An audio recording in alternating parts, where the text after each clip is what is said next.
Isosceles and equilateral triangles. Isosceles triangles are special in that they have two congruent sides,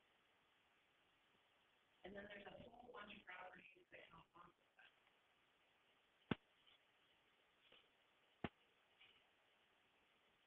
In isosceles triangles, there are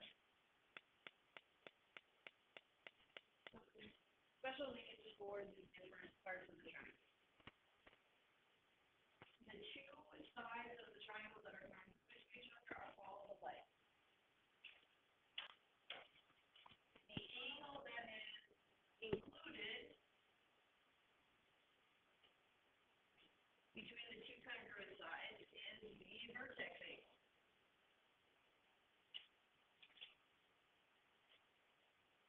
The side that is not congruent to the other two is called base, and the two angles on either end of the base are the base angles.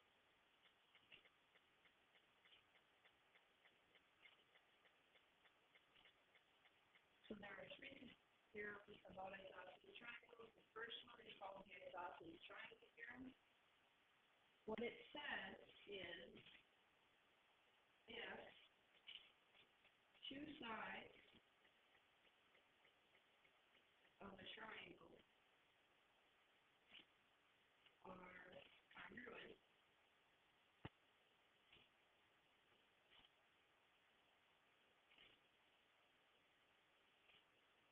then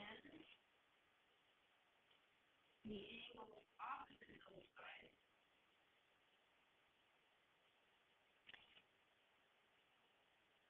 are also congruent.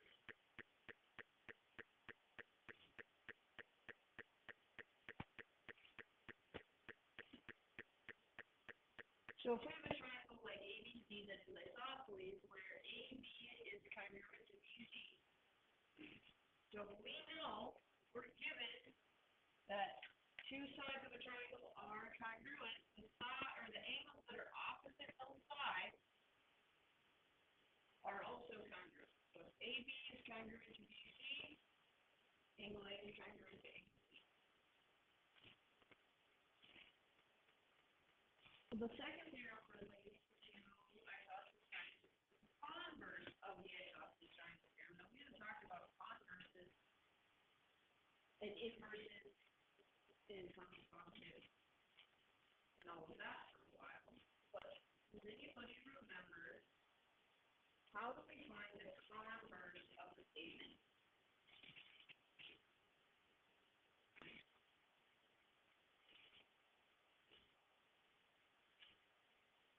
If two angles of a triangle are congruent, then the sides opposite of the angles are also congruent.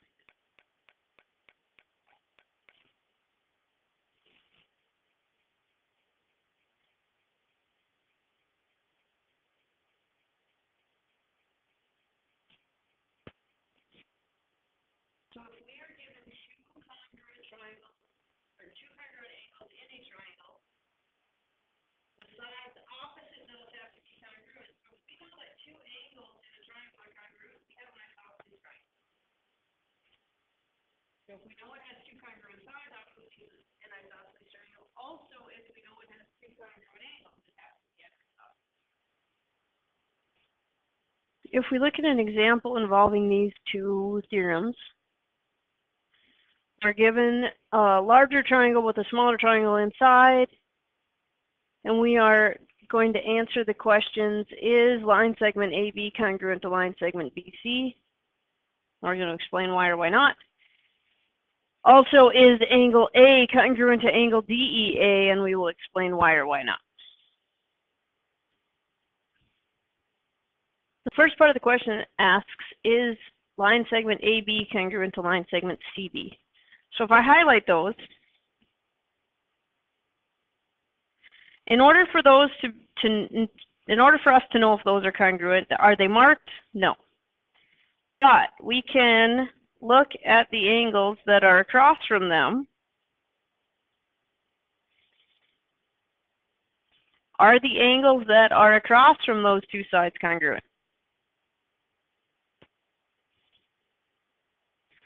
So, is AB congruent to CB?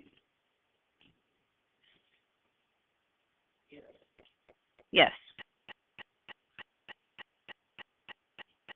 By the converse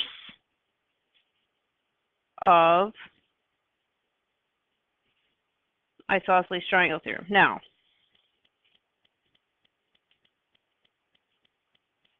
if you didn't want to write by the converse of the isosceles triangle theorem, I would be okay with just writing since angle A is congruent to angle C. Okay.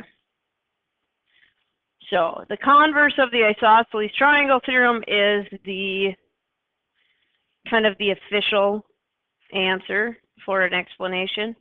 But if it just says explain as opposed to like proving, we could use something like A congruent to C. Our second question is angle A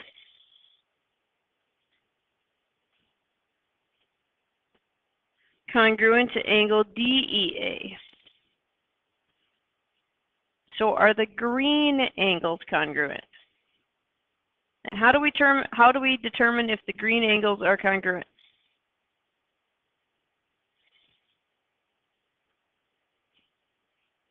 Look at the sides across from them. Are the sides across from them congruent?